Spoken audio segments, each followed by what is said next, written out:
Voltando.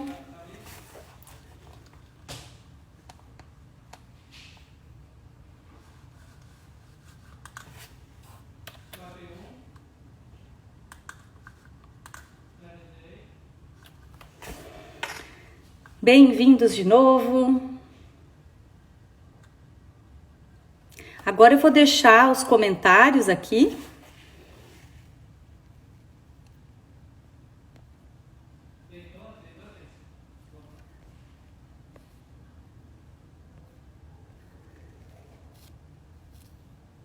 Coisa boa, pessoal, que vocês estão gostando das mensagens também aqui.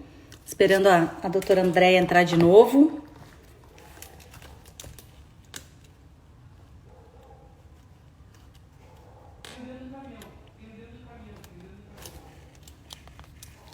Coisa boa. Assuntos diferentes, né, pessoal? Pra gente ter um outro olhar. A gente pode aprender tanto, né, com os colegas. Muito bom. Celso, querido, coisa boa. Cadê a nossa amiga Andréia? Cida, querida. Acho que a Andréia ainda não entrou, né? Ela é super didática, né? Eu sou suspeita que eu vi tantas lives da Andréia que aí me veio a ideia da gente trazer ela para bater um papo aqui com a gente. Ah, Andréia, já vou avisar ela, pode entrar. Ela pediu para eu avisar. Pode entrar. Pessoal, eu espero ter salvo. Botei lá pro IGTV. Se não, a Super Duda, lá da FOP, tá sempre gravando para nós. Duda, muito obrigada, tá? A diretoria agradece que tu já nos salvou em várias. Vamos ver, André ainda não veio. Prometo que a gente volta rapidinho, tá, gente? Para não estender muito. Só pra gente não perder a oportunidade de fazer essas perguntas para ela.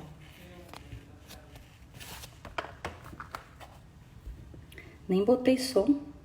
Cadê, André?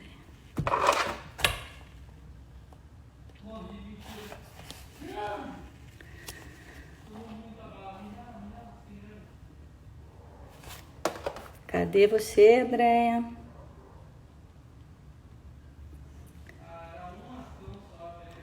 O lado ao vivo tem isso, né, pessoal? Então, vou aproveitar, pessoal, para já relembrar vocês. Segunda-feira, tudo correndo bem, nós vamos estar no ar, né, para as inscrições da primeira jornada online da SOBEP. Temos 12 palestras maravilhosas agendadas. Oi, Dainha. Vamos lá, vamos te convidar de novo. Esperamos aí todos vocês online. Oi, coisa boa. Vamos lá. Deixa eu ver o que eu anotei aqui de perguntas. Eu só não consegui anotar os nomes, tá? Tinha pedido para tu falar dos dispositivos intraorais. Acho que tu comentou já um pouco, né, sobre esses dispositivos. Não sei se tu quer comentar mais alguma coisa. Assim, a gente não é a minha especialidade em si, mas eu procuro que sejam uns que tenham mobilidade lateral, né? Ele não pode abrir, mas sim, né, mexer nesse sentido. Eu não gosto muito dos monoblocos, embora no HC a gente tenha que usar bastante por questão de custo. E quando usar o aparelho intraoral, que ele é muito, muito bom, no máximo 60% de protusão, que dá para, né? E ficar atento sempre com essa questão da ATM. Perfeito. Então, tu tem uma parceria muito boa com dentistas, principalmente os ortopedistas, ortodontistas. Muito, que barba. Muito. Muito bem. Tem aluno que já quer fazer Manu, projeto de sono. É super importante, assim, medicina do sono. Olha, Cida, medicina do sono não se faz sozinho. Então, assim, qualquer distúrbio do sono, eu sempre preciso estar junto com o fisioterapeuta, com o nutricionista, com o odontologia. Eu preciso sempre. Então, assim, o meu dia a dia, nós somos um time. Não dá. Por isso que, por exemplo, às vezes eu recebo proposta desse, né, de medicina, desses sites, né, essa coisa de medicina à distância, que fala assim, ah, mas você não pode fazer uma consulta lá no interior do não sei o que lá. Falou, olha, eu posso até ajudar o médico, mas ele só vai conseguir fazer uma boa medicina do sono se ele tiver um dentista, um nutricionista, um fisioterapeuta e um psicólogo bons para poder trabalhar junto com ele, porque só o médico não faz nada. Olha que legal um comentário aqui. Oi, prof. Minha irmã tem psoríase em tratamento, assistir a live com um olhar para ajudá-la a dormir melhor. Então, acho que são coisas que eu vejo assim, nós, quando a gente faz uma autorreflexão daquilo que tu falou de produtividade, do dormir menos, acho que vale, gente, uma reflexão bem importante nos nossos hábitos, né?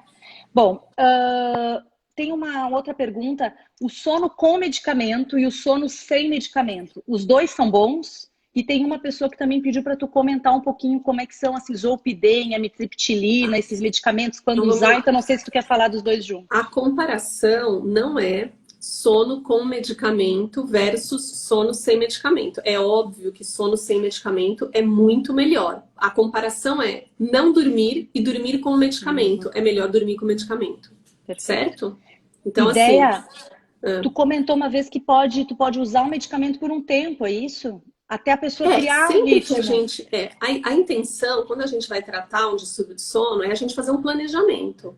Eu não vou te dar um medicamento para você tomar a vida inteira. Então, você tem que planejar com o teu médico qual é o insônia. Qual é a quantidade de sono que você ficaria satisfeito. Então, a gente vai ter essa meta. E para chegar nessa meta, eu vou ter um delta T e eu vou ter um plano. Nesse plano, eu vou ter incremento medicamentoso, mas eu vou ter desmame também. Porque eu vou te entregar, ou seja, você vai estar ok, eu vou te dar alta quando você estiver dormindo bem sem remédio. Isso é uma coisa. Algumas doenças precisam fazer um uso mais prolongado. Então, por exemplo, pernas inquietas, né, narcolepsia, são distúrbios do sono mais difíceis. A perna inquieta nem tanto, mas a narcolepsia é uma doença rara, estava agora aqui no consenso. E a gente realmente bateu o martelo que no Brasil a narcolepsia vai ser considerada uma doença rara para toda aquela política de saúde pública e tudo mais. Então, essas doenças precisam de um acompanhamento em longo prazo. Mas insônia, apneia também. A apneia precisa tratar para sempre, né? A menos que o paciente melhore muito, fica sem o CPAP, aí ele vai para o aparelho intraoral, melhora muito, muito, muito, e aí ele consegue ficar sem nada, mas assim, vamos acompanhar. E se ele voltar a ter apneia, ele vai voltar a tratar. Tem uma... Agora, em relação a quais medicamentos, sem falar em nomes comerciais, a gente tem grupos de drogas para insônia, né? Então, eu tenho os hipnóticos, eu tenho os antidepressivos sedativos, eu tenho alguns antidepressivos atípicos. Importante lembrar que a gente tem dose dependente em relação ao sono, né? Então, a maioria dos antidepressivos sedativos eu uso a potencial ação antistaminérgica deles para me fazer o sono. E eu tenho agora um remédio no mercado que ele é um agonista melatoninérgico. Então, ele tem uma ação um pouco diferente desses antidepressivos sedativos e hipnóticos que vão no GABA. Ele vai nos receptores da melatonina. Então, mais ou menos, as drogas se dividem dessa maneira. Muito bem. E quando tomar um medicamento? Quando não funcionou o controle como tu orientou antes? Às vezes, assim, o paciente com insônia é muito sofrido. Às vezes ele não tem nem condição de começar um tratamento comportamental se ele não dormir bem uma semana. Então, tudo isso é programado, né? E tem paciente que não quer fazer tratamento comportamental. Não quero. Quer tomar um negócio? Eu não quero. Eu quero tomar um remédio e dormir. Então, assim, esse paciente a gente vai trabalhando com ele, porque tudo tem consequência, né? Então, assim, tem o paciente super disposto, o paciente que estaria disposto se ele não tivesse tão destruído pela insônia, e o paciente que não quer de jeito nenhum tratamento comportamental. Então, aí varia, né, de acordo com cada um. Cada personalizado. Andréa, tem uma pergunta aqui, se tu já indicou, ou tem o hábito de indicar cirurgia ortognática para apneia obstrutiva? Ou são casos mais raros? A cirurgia ortognática, para falar a verdade, nenhum paciente meu fez cirurgia ortognática. Eu tenho um paciente que ele está em vias de fazer a cirurgia ortognática, então eu não tenho experiência com isso. O que aconteceu é que tinha que era a faringoplastia lateral, uvulopalatofaringoplastia lateral, que foi a cirurgia que teve o boom há 10 anos atrás. E a gente está vendo hoje que muitos pacientes que fizeram a cirurgia, né, uvulopalatofaringoplastia, eles voltam a ter apneia e agora hoje eles estão precisando usar o CPAP. Então, assim, essa cirurgia não é uma cirurgia, na maioria dos casos, resolutiva. Então, eu não costumo indicar essa cirurgia. A cirurgia ortognática, eu não tenho experiência, Não sei, não sei. Deixa eu te perguntar uma outra coisa. Me pediram para perguntar mais sobre a síndrome da perna inquieta, distúrbio de sono e doença celíaca e distúrbio de sono e miopatia inflamatória. Tá. Pacientes que têm insônia, assim. Então, ó, com relação à perna inquieta, a gente primeiro precisa dividir perna inquieta e perna ansiosa. Então, a perna inquieta é o quê? É um distúrbio aonde a gente tem, perto do horário de dormir, uma urgência em mover os membros. É diferente de você estar sentado e ficar batendo a perna, né? Isso é perna ansiosa, não é um nome médico científico. A perna inquieta, ela, então assim, chega na hora de dormir, você tem uma urgência de mexer. Se você não consegue mexer a perna, te dá uma angústia muito grande, você sai da cama, começa a andar pela casa e tudo isso. Ela se classifica junto com os transtornos de movimento, assim como o bruxismo noturno. O bruxismo noturno, a fisiopatologia dele vai pela via dopaminérgica junto com a síndrome das pernas inquietas. O tratamento do bruxismo noturno não é o mesmo do tratamento do bruxismo diurno, obviamente vocês sabem isso melhor que eu. Então, assim, a gente usa agonista dopaminérgico para tratar a perna inquieta em primeira linha. Tá. A outra pergunta era... Já até me passei. A relação do distúrbio de sono com doença celíaca e com miopatia inflamatória. Miopatia inflamatória eu não tenho nenhum paciente. Doença celíaca tem alguns pacientes e o tratamento da apneia melhorou muito e provavelmente a questão toda é inflamatória e eu acho que talvez tenha algum componente... A gente, quando tem processos alérgicos ou quando a gente tem uma resistência, uma intolerância, você pode ter a exacerbação da resposta ou não. Então, eu acho que todos os estados pró-inflamatórios exacerbam a resposta. Então, eu acho que quando a gente procura estabilizar esses quadros que favorecem exacerbação, seja da manifestação alérgica também, a gente consegue melhor a clínica. Então, tem 3 gastros no consultório e é legal porque a gente tem um mix de especialidades e a gente consegue perceber as coisas do outro, né? E então, assim, o fato de eu estar lá, eles ficam mais espertos para essa coisa dos distúrbios do sono, assim como eu também fico mais atenta às questões gastrointestinais, como agora eu vou ficar mais atenta às questões da boca. Muito bom. Deia, tem uma aqui que perguntou que ela dorme da meia-noite às 8 da manhã. Tá bom, né? Tá bom. Tá bom. Tá ótimo. Tem umas que dormem um pouco mais, que nem a Bel que escreveu aí. Bom, aí tem uma outra pessoa para a gente ir finalizando. Depois, qualquer outra pergunta, pessoal, vocês podem mandar para o e-mail da Sobep que eu encaminho para a doutora Andréia, tá? sobep@estomatologia.com.br. Vai ser um prazer a gente seguir, tirando dúvidas, enfim. Tem uma pessoa que perguntou sobre o aparelho Miosa. Eu, como não sei nada, não sei nem se estou falando certo. Miosa. Eu sei qual é. É um aparelho... Eu não sei se é da linha Invisalign ou alguma coisa assim.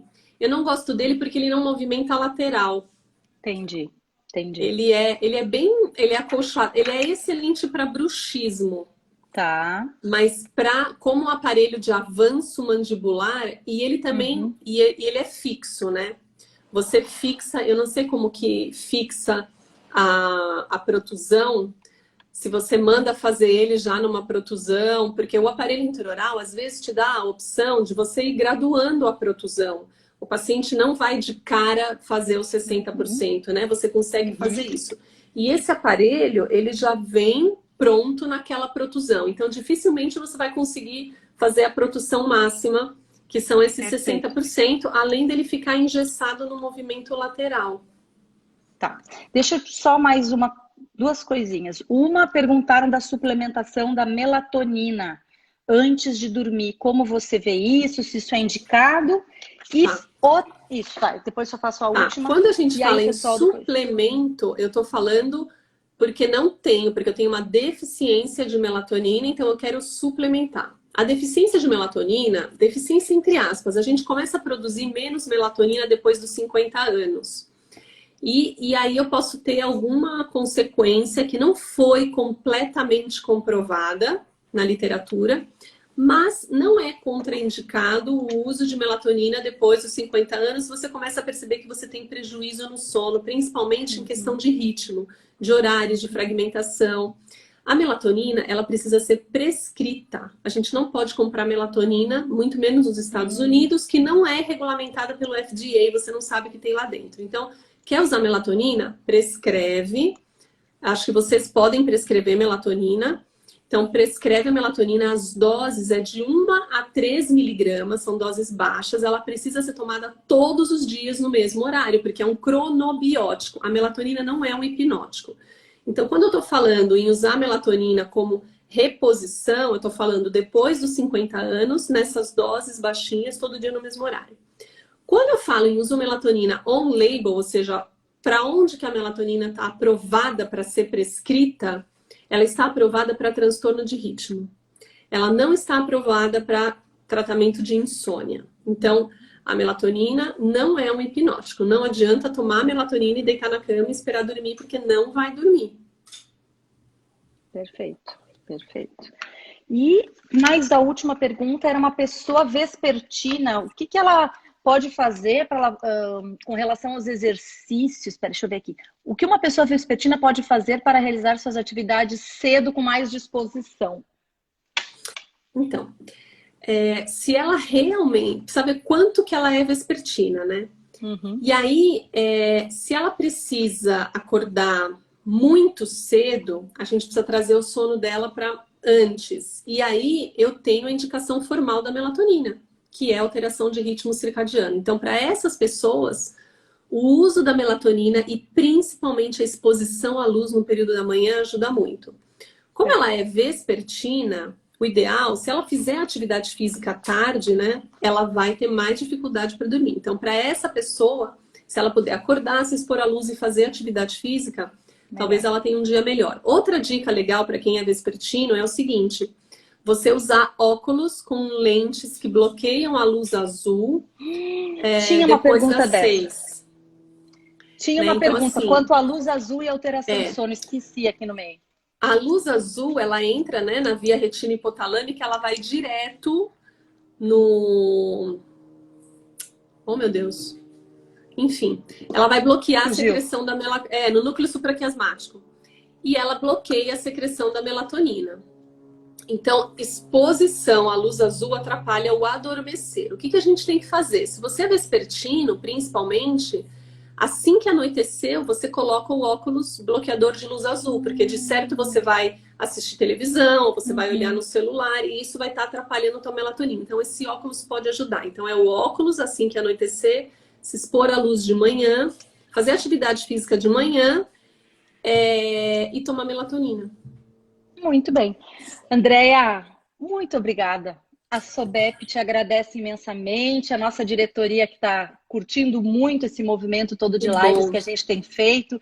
A gente tem recebido colegas de diversas áreas dentro do diagnóstico bucal, da patologia bucal. Você é a primeira colega de outra área a vir participar. Tenho certeza que adoraram. Eu já fui dando uma bisbilhotada aqui nos comentários. Vou fazer um convite. Muito bem, pode fazer convidar. um convite. A gente tem uma série que está acontecendo pela PM estadual que chama Sleep Talks. E o que é essa série? A cada 15 dias a gente tem um convidado para falar sobre alguns assuntos de sono. E a semana que vem, ele sempre acontece na terça-feira 7, vai ter um tema que eu acho que é super legal, que é sobre os aplicativos.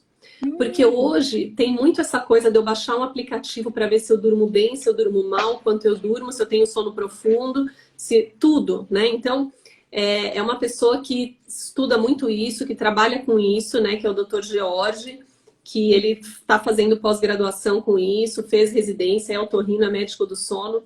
Então, eu acho que vai ser uma live super legal.